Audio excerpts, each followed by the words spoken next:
आप सभी को स्वतंत्रता दिवस की हार्दिक शुभकामनाएं। हो सकता है वीडियो पोस्ट करने में थोड़ी देर हो गई हो, लेकिन जो कहना चाहूँगा उसमें कभी देरी नहीं होती। नमस्कार, हर हर महादेव, जय भोलेनाथ। आपका स्वागत आपके खुद के YouTube चैनल पर जिसका नाम है चाचा का रेडियो। मैं नितिन हूँ, मैं स्वतंत्र हूँ। हम स्वतंत्रता दिवस सेलिब्रेट करते हैं।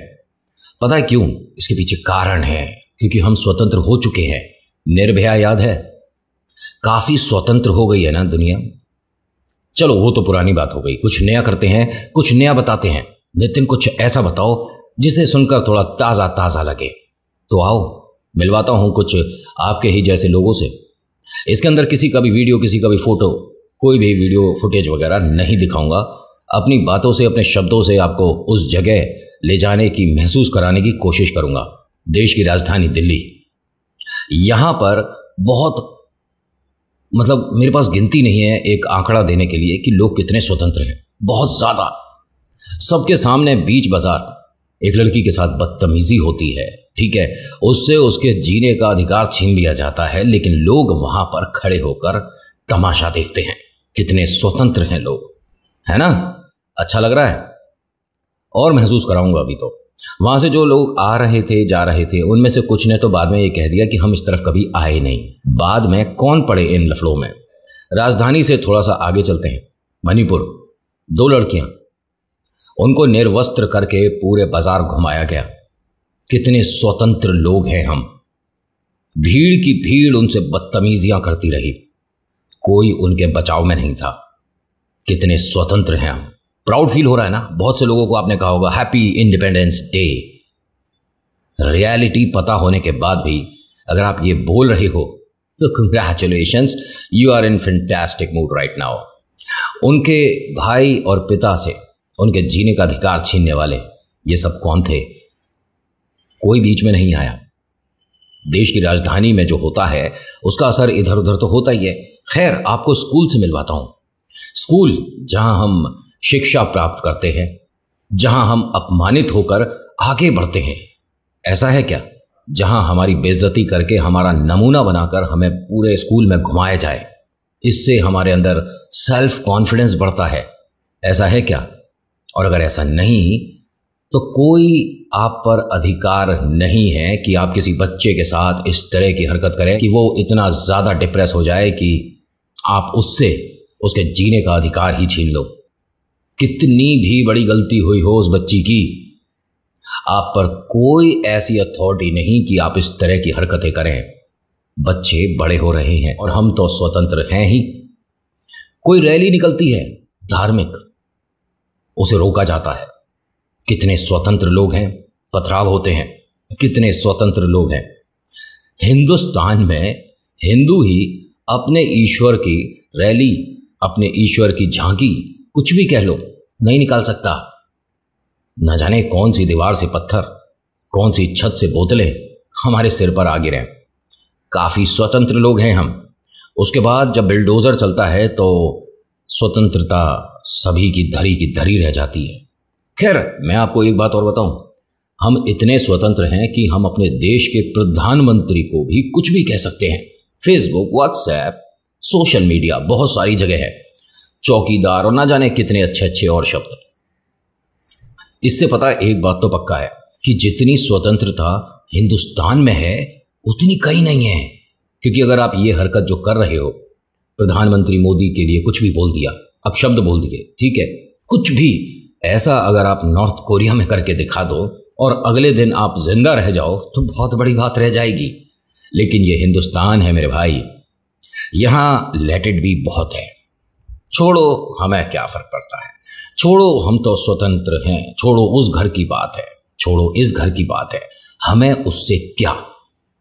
अगर ये बात भगत सिंह और हमारे जितने भी ऐसे सोल्जर्स रहे जिन पर हमें फख्र है, जिन्होंने हमें आज़ाद कराया, अगर उन्होंने भी ऐसा कुछ सोच लिया होता कि हमारे घर की बात नहीं है, हम पर क्या फर्क पड़ रहा है, तो आज भी तुम अंग्रेजों के तलवे चाट रहे होते।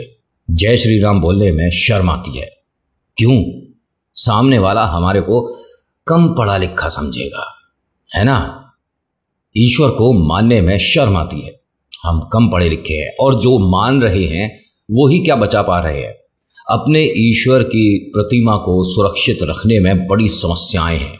मंदिर में भगवान सुरक्षित नहीं है, कोई भी आकर मूर्तियां तोड़कर चला जाता है, क्योंकि सब स्वतंत्र हैं।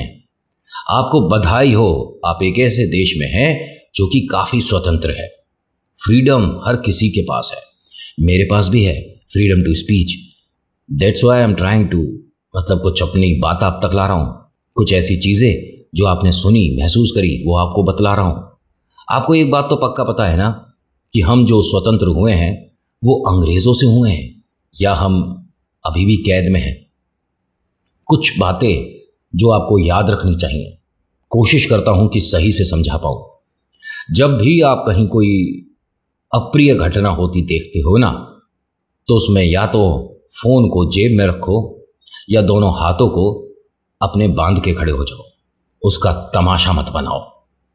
और एक बात बताऊं, किसी भी धर्म, किसी भी जाति, किसी भी इंसान के प्रति ना अपने मन में भेदभाव मत लाओ, क्योंकि ये जो नेता, राजनेता या पॉलिटिकल जितनी भी ये गुत्थम गुत्ता है, ये हो सकती है, लेकिन आम जिंदगी में इंसान इंसान रहे तो बेहतर है। एक बड़ी अजीब सी बात है जो मेरे मन में चल रही है। बहुत से बड़े बड़े नेता बहुत बड़ी बड़ी बातें करते हैं, सेना के जवानों को बहुत अच्छा और वीर योद्धा बताते हैं, जो कि हैं भी। उनके अलावा मैं किसी को हीरो मानता ही नहीं। ये फिल्मी कलाकार, कोई पैसे दो अपने शादी में नचा लो, जानते हो आप लोग। तो सितारे तो वही हैं जो कि बॉर्डर पर है, जो हमारी सेना है, हमारे फौजी हैं, भले ही वो कोई से भी हो, जल थल वायु कोई भी, सब हमारे स्टार हैं। अगर वो इतने ही अच्छे हैं तो कोई भी नेता अपने बेटा बेटी को सेना में भर्ती क्यों नहीं कराता? कोई तो वजह होगी। चलो मान लिया वहां पैसा कम है, चलो मान लिया वहां पर खतरा ज्यादा है, चलो मान लिया वहां देश प्रेमी जा पाते हैं, चलो ये भी मान लिया कि वहां कोई फायदा नहीं है, फिर भी ट्राई के लिए कोई तो पहल करे। कोई तो अपने घर से कोशिश करे कि एक सेनापति निकले।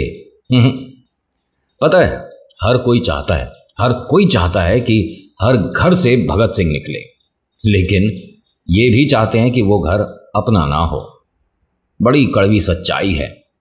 जब जब कोई विपदा आई है ना, तब तब ईश्वर ने अपना प्रकोप दिखा दिया। केदारनाथ एक ऐसा स्थान जहां पर जाकर इंसान को ईश्वर की प्राप्ति होती है। वहां लोग प्यार का इजहार कर रहे हैं, वीडियो बनाकर फुटेज डाल रहे हैं। जो चल नहीं पा रहे उनको मदद के लिए वहां पर घोड़ा गाड़ी वगैरह है। अगर वो कामयाब नहीं हो पाते तो उन घोड़ों को, उन खच्चरों को वहीं फेंक दिया जाता है। पशुपतिनाथ सब देखते हैं। ऐसी विपदा आई हिमाचल में कि सबको नानी याद आ गई। ये शुरुआत है, अगर अब भी नहीं रुके तो तीसरा नेत्र खुलने में देर नहीं लगेगी। भोलेनाथ आपको हर बार एक चेतावनी जरूर देते हैं, आप ना समझो तो ना समझो। खैर, मैं बहुत बड़ी बड़ी बातें नहीं करूंगा, बहुत सारा समय नहीं लूंगा, बस एक छोटी सी बात के साथ आपको यहाँ पर थैंक यू कहूँगा कि ये जो हम सेलिब्रेट करते हैं ना, 26 जनवरी, 15 अगस्त, सिर्फ 2 दिन क्यों होते हैं? 365 दिन में से सिर्फ 2 दिन क्यों होते हैं जिस वक्त हमें देशभक्ति याद आती है? 24 घंटे देश का जवान नहीं बन पाते हम? किसी की मदद करनी है तो क्या वो जो बॉर्डर पे खड़ा है सैनिक, वो ही आकर मदद करे तो बेहतर है। अगर वो जो लड़की दिल्ली में जो कि परेशान हुई और जिसके साथ विपदा परेशानी हुई और बहुत सारे लोगों ने वो तमाशा कई दिन तक देखा, मीडिया को बहुत टीआरपी मिली, अगर एक भी जवान वहां पर होता तो वो लड़का वो काम कर नहीं पाता। सही कह रहा हूं? अगर बाई चांस आप अपने आप को ये मानकर चलते हो कि आप आज़ाद हो, तो फील नहीं, प्रूव भी करो। सिर्फ फेसबुक व्हाट्सएप पे स्टेटस बदलने से हैप्पी इंडिपेंडेंस डे हो जाएगा? अगर ऐसा हो जाता है तो मेरी तरफ से भी आपको बहुत सारी शुभकामनाएं। हैप्पी इंडिपेंडेंस डे, क्योंकि बाकी 363 दिन आप गुलाम ही हैं। धन्यवाद।